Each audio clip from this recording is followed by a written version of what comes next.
Ça fait Ok. 6 ans que je travaille à mon propre compte, en auto-entrepreneuriat. Je coach des personnes D'accord. Ok, ok. au dépassement, un petit peu de programmation neurolinguistique, les aider à oublier ce qu'ils ont appris Intéressant. pour pouvoir retrouver une confiance en soi. D'accord. Je vais te poser la question, tu peux prendre ton temps pour y répondre. Mhm.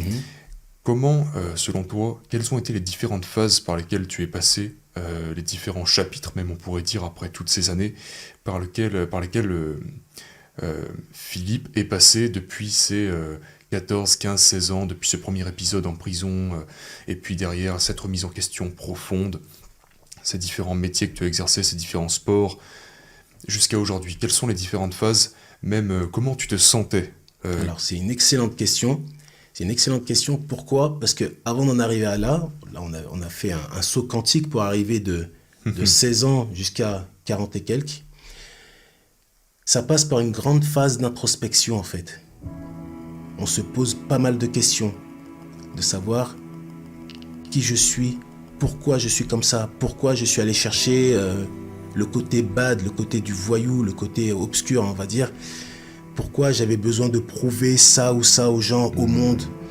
Alors, cette phase d'introspection, elle demande de se regarder dans le miroir, de se poser des questions, d'y répondre honnêtement, sincèrement, avec le cœur, et de dire voilà, je suis comme ça parce que ça, je suis comme ça. Alors, pour résumer, on a tous des blessures d'âme.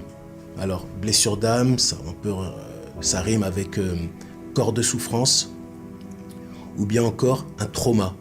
Toutes ces expériences de blessures d'âme, de trauma, elles sont faites dans l'enfance. On en a tous.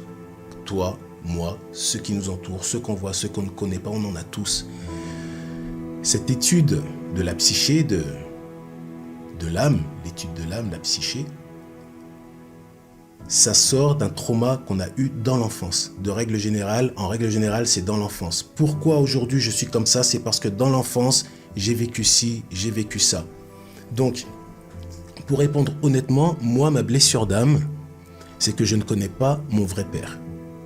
Je ne connais pas mon vrai père, mais j'ai été élevé, je dis bien élevé et pas éduqué, par une personne qui est mon père, qui n'est pas mon géniteur, mais que j'estime être mon père. Et cette personne m'a appris les valeurs de la vie, avec sa façon d'être, etc. Donc ma blessure d'âme, c'est que je ne connaissais pas mon vrai père, mon géniteur.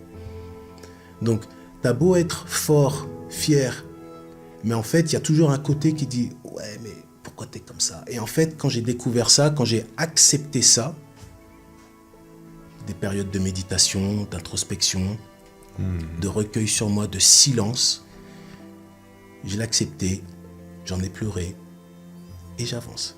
Je vais revenir sur 2 points qu'on a abordés avant de lancer le podcast. Tu parlais des 7 questions. Et justement, ce que tu viens de mentionner, quand tu trouves la réponse, le déclencheur, généralement, comme tu disais, c'est que les larmes coulent. Voilà. Est-ce que tu peux revenir sur les 7 questions? Ça m'a beaucoup plu. Le pourquoi je suis comme ça, ok, pourquoi, etc., etc. Il faut être honnête avec soi-même, il faut être sincère, il faut que ça parte du cœur. Donc pour certaines personnes, elles vont dire oui, mais je sais, ok, tu sais, mais tu en fais quoi? Donc quand tu sais pourquoi je suis comme ça, donc tu te dis, je suis comme ça parce que voilà, j'ai vécu telle blessure d'âme. Cette blessure d'âme, on va parler de la mienne. Alors, je ne connais pas mon père. Ok, ça te fait quoi de ne pas connaître ton père? Mon père, je ne connais pas. Ah ben, je ne sais pas qui je suis réellement. Je ne peux pas mettre un visage sur cette personne. Ça te fait quoi? Troisième question, ça te fait quoi de ne pas pouvoir mettre un visage? Ça te fait quoi? Ça t'empêche de vivre? Ça te met dans le mal? Ça te met dans le bien? Eh ben, je ne sais pas réellement pourquoi cette personne a lâché ma mère. Ça te fait quoi de savoir que cette personne a lâché ta mère, etc., etc., jusqu'à la 7e réponse. Et cette 7e réponse, en fait, elle va te dire, ben, tu es comme ça parce que voilà, tu as compris ça, mais maintenant, c'est ça. Je vais pas te dire quelle est ma 7e réponse, tu vois. Mais voilà, moi, j'ai conscientisé. Tu as trouvé cette réponse. J'ai trouvé cette réponse, je l'ai conscientisée. Donc, conscientiser, c'est-à-dire, je l'ai mangé, j'en ai pris le goût. Ça m'a donné des sensations dans le corps, bizarres, pas bizarres, transpiration, bien-être, pas bien, etc. Je l'ai évacué par les selles, par la transpiration, par les larmes. Et c'est là que tu trouves la solution qui va te permettre d'avancer.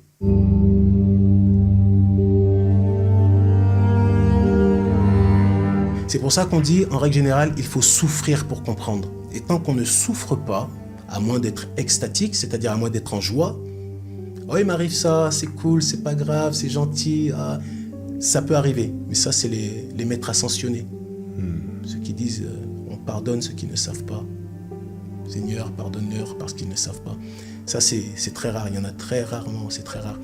Hormis ça, il faut souffrir pour comprendre. Tant que tu ne souffres pas, tant que tu n'as pas pleuré, tu n'as pas trouvé. C'est pour ça, comme je te disais tout à l'heure, la première chose qu'on fait quand on vient au monde, on pleure. Parce que la vie, c'est ça. La vie n'est pas souffrance ou que souffrance. La vie n'est pas joie ou que de la joie. Mais la vie, c'est ça.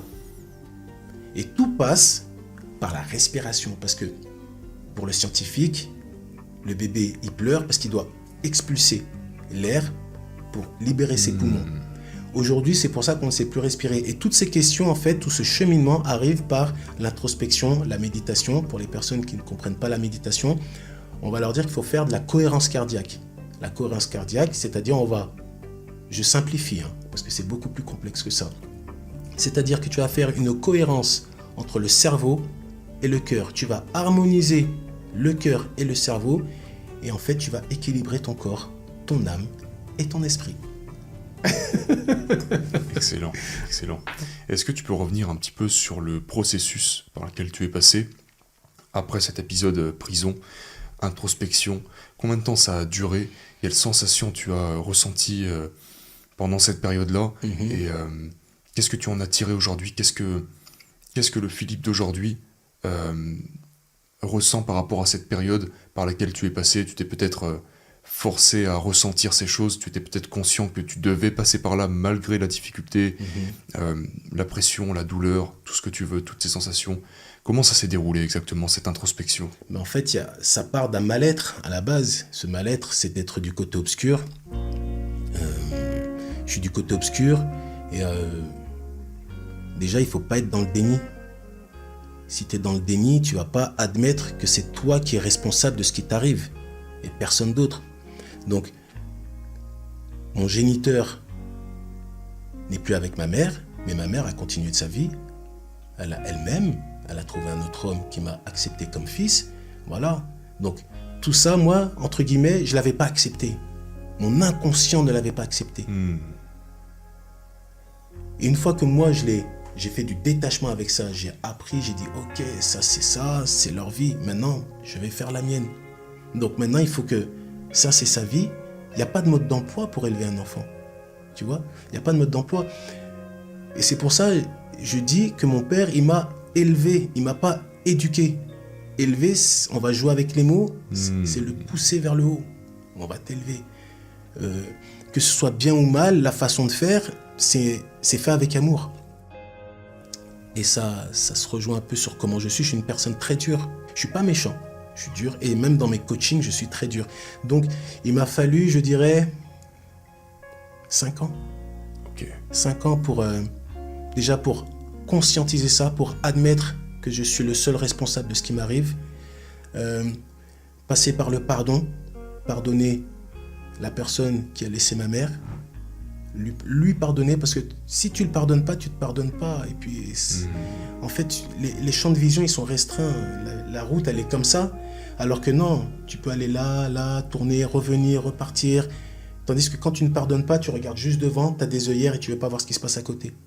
Donc, j'essaye d'être le plus simple possible pour expliquer tout ça, parce que c'est des discussions qui peuvent durer des heures et des heures. Parce qu'on est tous différents. On est tous différents pour savoir, il n'y a pas de processus tel qui va dire qu'il faut faire ci, il faut faire ça pour avoir ça. On est tous différents. Il faut juste savoir quel est ça ou quelles sont ces blessures d'âme, ces traumas.